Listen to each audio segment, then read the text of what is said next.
Bonjour, je me suis posé une question et je ne trouve pas forcément de réponse, donc je vais me faire un tirage avec plusieurs possibilités. Quand je me pose cette question c'est que dois-je faire dans cette situation? Il y a des fois des situations tellement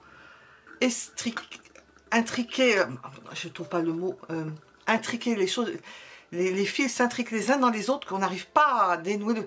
On y arrive, mais au bout d'un certain temps, et c'est bien d'avoir des lumières dessus.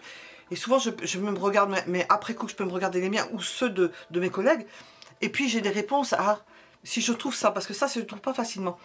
Que dois-je faire dans cette situation? Qu'est-ce que je peux faire dans cette situation embarrassante par rapport à une personne? Que dois-je faire? Qu'est-ce qui m'est conseillé de faire au niveau des énergies générales? Ça peut me donner une idée déjà.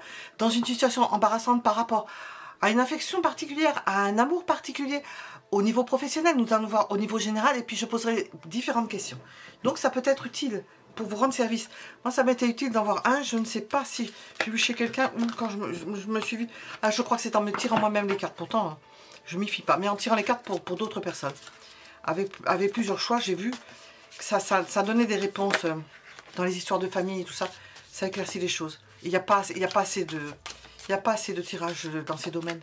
On ne trouve pas. Puis les gens, ils ne les voient pas. Donc, si on ne leur propose pas, ils ne savent pas qu'il y a ce genre de tirage. Et pourtant, on a autant de soucis à se faire pour trouver des solutions dans ces domaines que dans le domaine affectif. Que dois-je faire dans cette situation embarrassante par rapport à moi, par rapport à lui ou à elle? Que dois-je faire? Général, question générale, que dois-je faire dans cette situation embarrassante? Premier, deuxième, troisième choix, je n'ai pas mis de petites, je sais pas où c'est qu'elles sont, de petits cœurs ou de petits, alors là j'ai la pierre.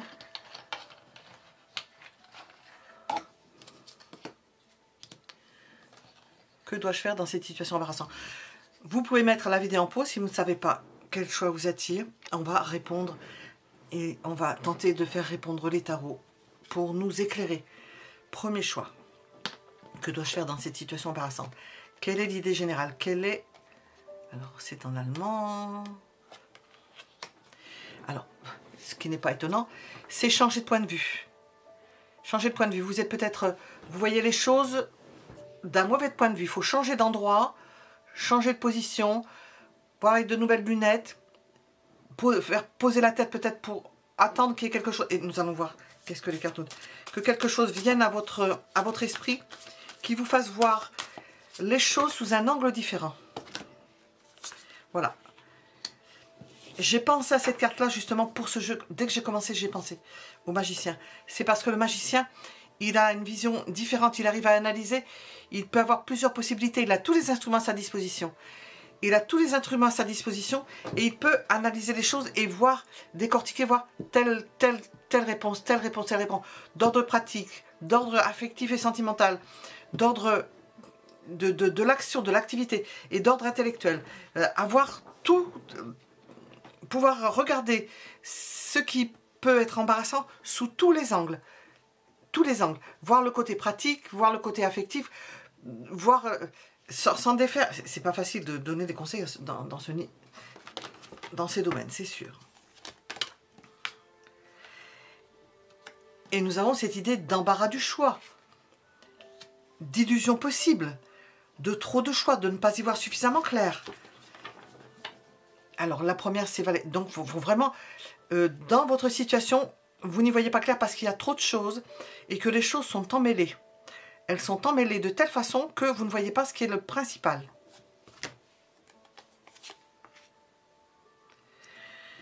Et lorsque vous aurez démêlé ça par la réflexion, par le fait de se poser, comme on laisse poser la pâte, et vous y verrez plus clair, vous arriverez déjà à être au moins à 2 choix possibles, ou à 2 alternatives, ou à voir les choses beaucoup plus dans l'objectif, que ce soit une pensée objective, et vous arriverez à faire la part des choses parce que vous serez plus objectif et moins subjectif.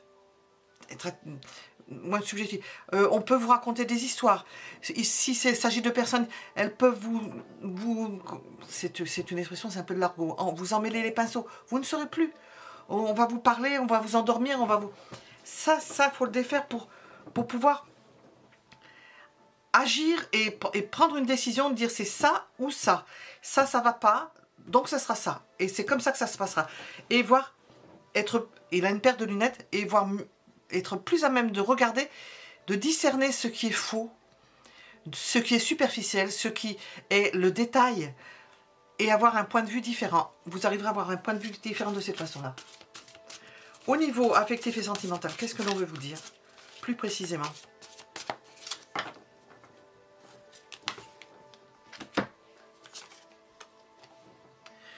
Pareil, hein, dégagez les priorités. Hein. Gardez les pieds sur terre. Y voir clair. Ne pas vous laisser porter par les sentiments, si ce n'est qu'il faut regarder ce qu'il y a dans le concret. Ne pas vous laisser embarquer, endormir, embobiner. Au niveau professionnel,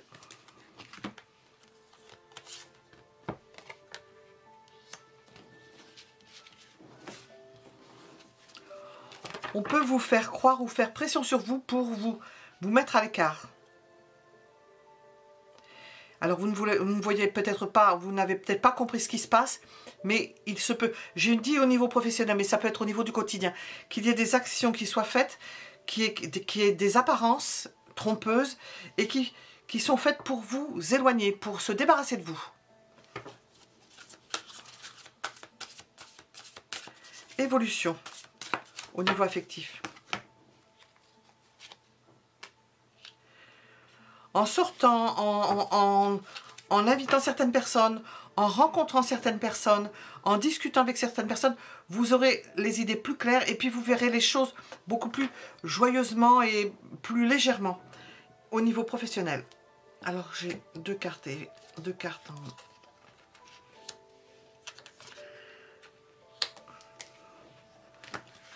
Faire valoir ce que vous valez. Vous avez de la valeur, on essaie de vous dévaloriser au niveau professionnel. On essaie de vous mettre au clou, de vous accrocher, alors que vous avez un fort potentiel. Et c'est peut-être pour ça que l'on veut se débarrasser de vous, parce qu'on estime que vous n'êtes pas fait pour le poste, ou on veut se débarrasser de vous. Déjà, si vous avez fait le point, que vous avez compris qu'est-ce qui se passe, après, ça sera plus facile de comprendre le reste. Je vais demander avec ça, qu'est-ce qui se passe par rapport à votre question? À la question, que dois-je faire dans cette situation embarrassante? Qu'est-ce qui se passe? Que ce soit à tout point de vue, qu'est-ce qui se passe? Il y a une part d'anxiété de votre part. Peut-être que vous êtes inflexible et on vous demande justement de contacter les gens comme si de rien n'était, de continuer à les fréquenter.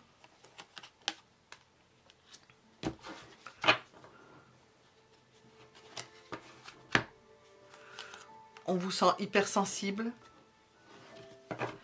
et on peut en abuser. On peut en abuser parce que nous avons les histoires de fourberie, de petits obstacles, d'instabilité, de double face. Vous avez affaire à des gens qui ne vous disent pas franchement ce qui se passe. Et il y a pas mal d'hypocrisie. Qu'est-ce que l'on veut vous dire avec celui-ci? Que dois-je faire? Mais je demande qu'est-ce qui se passe maintenant. Nous avons de l'hypocrisie parce que nous avons de la superficialité. Des gens qui ne vont pas en profondeur. Qui sont capables de n'importe quoi pour contacter les gens, quoi. Et nous avons, je l'entends en même temps, on essaie de vous pomper l'énergie et de vous manipuler. Donc ouvrez l'œil et essayez de comprendre ce qui se passe derrière les apparences de ce qui vous pose problème. Nous étions avec le premier choix.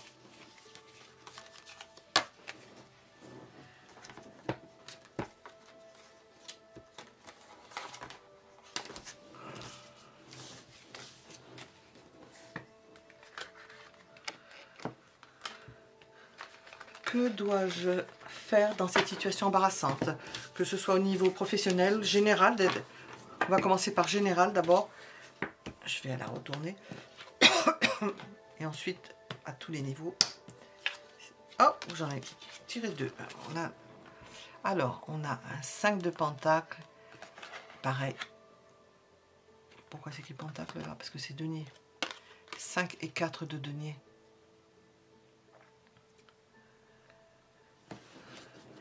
Que se passe-t-il? Que dois-je faire dans cette situation embarrassante? Nous avons l'idée que vous... On attend peut-être de vous que vous donniez quelque chose, que vous donniez de l'argent par exemple, que vous ne donnez pas. Et on peut vous faire chanter, ou vous faire chanter affectivement, hein, en ne venant pas, en prenant pas de nouvelles, parce que vous ne donnez pas. C'est ce qui ressort le plus là. Alors, peut-être que ça ne va pas être ouvertement, c'est parce qu'on n'ose pas vous le demander ouvertement.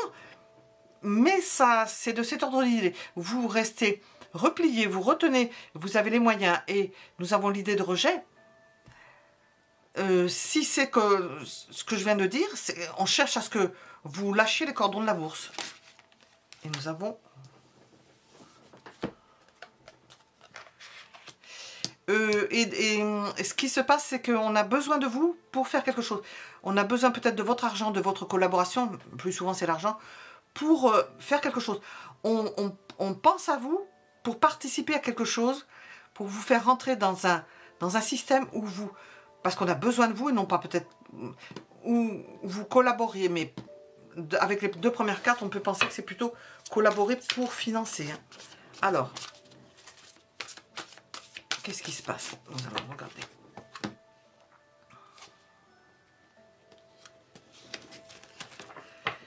Vous allez vous rendre compte d'une situation, j'entends délétère, mais oui, vous allez vous rendre compte d'une situation qui ne vous met pas très à l'aise, qui ne vous convient pas forcément, dont vous prenez conscience,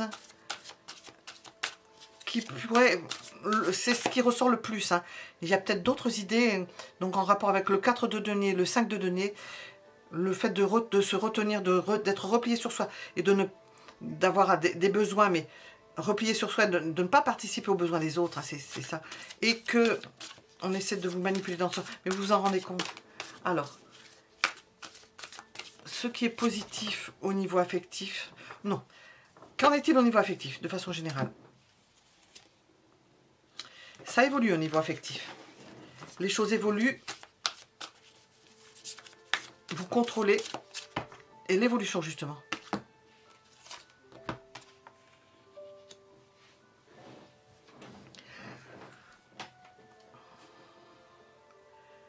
C'est plutôt une carte de mise en avant où on peut vous faire... comment on appelle ça? Pas du tort, mais du charme, vous mettre sur un piédestal. Si nous rentrons dans cette ligne, vous mettre sur un piédestal pour obtenir quelque chose. Parce que je lis avec ça. Hein. Qu'en est-il au niveau général, professionnel?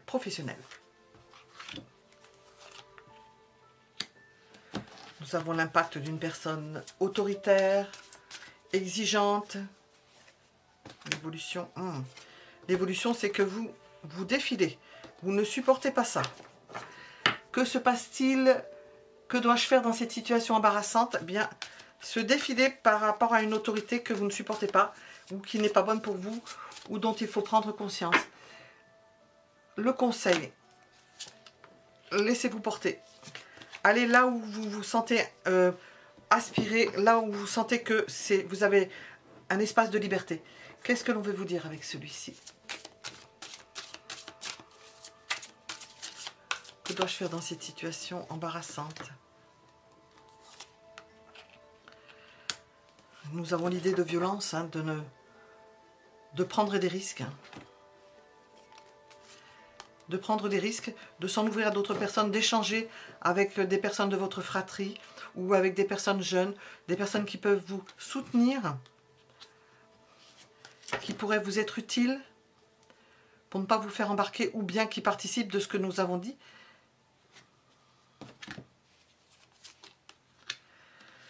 Accordez-vous avec des personnes qui vous aiment et non qui vous utilisent. Vous avez affaire à des gens qui sont immatures. Ils font ça par immaturité. S'ils ont des attitudes qui ne sont pas saines, que vous n'estimez pas saines, c'est parce qu'elles sont Ce sont des personnes qui sont immatures. Et nous avons le possible retour de bâton ou quelque chose en rapport avec, avec le fait que de la jeunesse à la vieillesse, on se rattrape de quelque chose qu'on a pu imaginer quand on était jeune, de ces personnes que ces personnes étaient bafouées et qu'il y a le retour de bâton.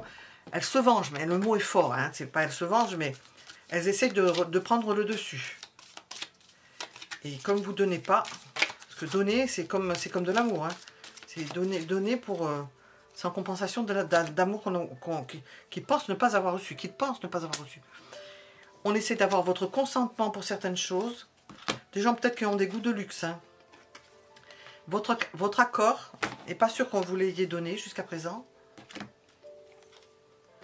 Parce qu'on sent que vous avez compris beaucoup de choses.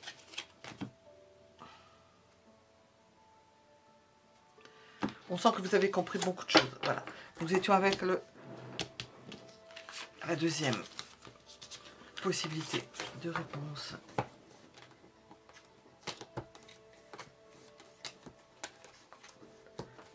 Alors,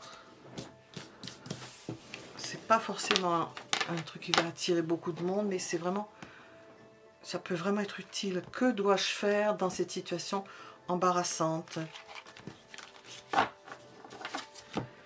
Que dois-je faire? Qu'est-ce qu'il m'est conseillé de faire de façon générale? On ne va pas rentrer trop dans les détails. Que dois-je faire dans cette situation embarrassante? Troisième choix.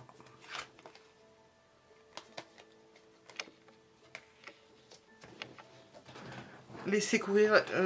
Voyez les choses sur le long terme. C'est la principale réponse. Ne voyez pas les choses sur le court terme. Vous ne comprendriez pas ou vous n'auriez pas les résultats escomptés. C'est sur le long terme.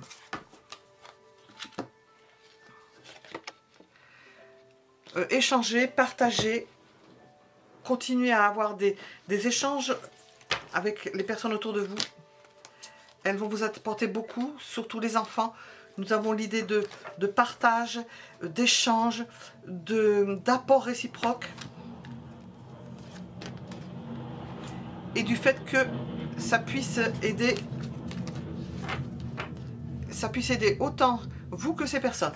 C'est un apport, c'est quelque chose qui peut vous donner beaucoup au niveau matériel, vous apporter beaucoup au niveau matériel. Ça, nous sommes dans le général. Nous allons demander si nous étions dans le domaine affectif. Que dois-je faire dans cette situation affective et sentimentale? Que dois-je faire? Aimer la personne. Montrer que vous aimez sa personne. Partager les sentiments avec cette personne. Au niveau pro,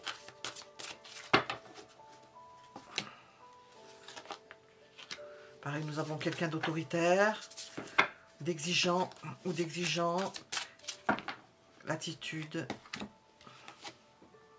Montrez que vous savez prendre des initiatives à cette personne. Le conseil, que vous n'avez pas besoin qu'on vous dicte toujours ce que vous avez à faire. Travaillez beaucoup.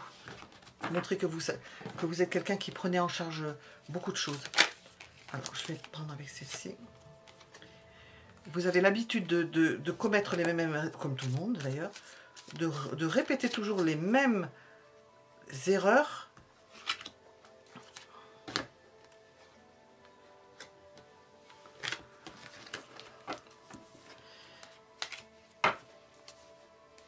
Il vous faut apprendre à chaque fois quelque chose de nouveau.